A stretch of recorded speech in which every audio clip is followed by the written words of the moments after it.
Hello, नमस्ते, प्रणाम। आप सब कैसे बनी जाए जरूर बताइए। आज हम उपस्थित बानी एक बहुत ही शानदार होली गीत लेके, जो कि बड़ा ही सुंदर बा, बड़ा ही मनमोहक बा। तो जरूर सुनी जा और लाइक जरूर करी जा, शेयर करी जा। चैनल पर नया बनी जा तो सब्सक्राइब करी जा और एक प्यारा सा कमेंट में जरूर बताई जा कि कैसा लागल है, कैसा ना लागल है।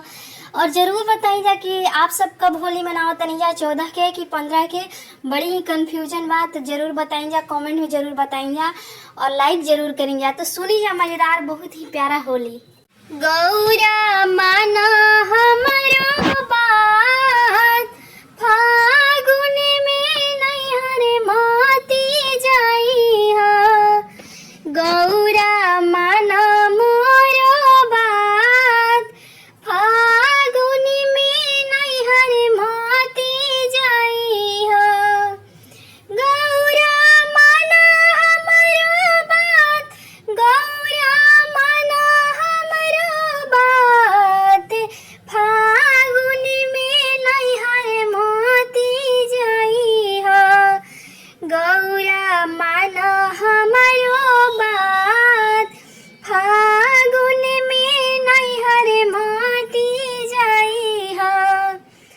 अपना के लाइबे गौरा भंगिया धतुरवा, अपना के लाइबे गौरा भंगिया धतुरवा। आहे तोहरा के बुआ पखावन, फागुन में नैहर माती जाई हा। गौरा माना मोरी बात, फागुन में नैहर माती जाई हा। गौरा माना मोरी बात, फागुन में नैहर माती जाई हा।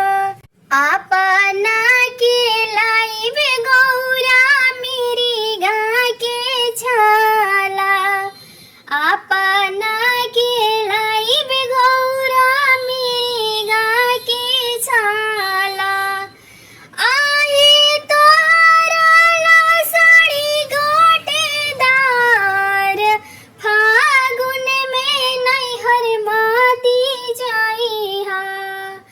गौरा बाना हमारी बात, फागुन में नैहर माती जाई हा।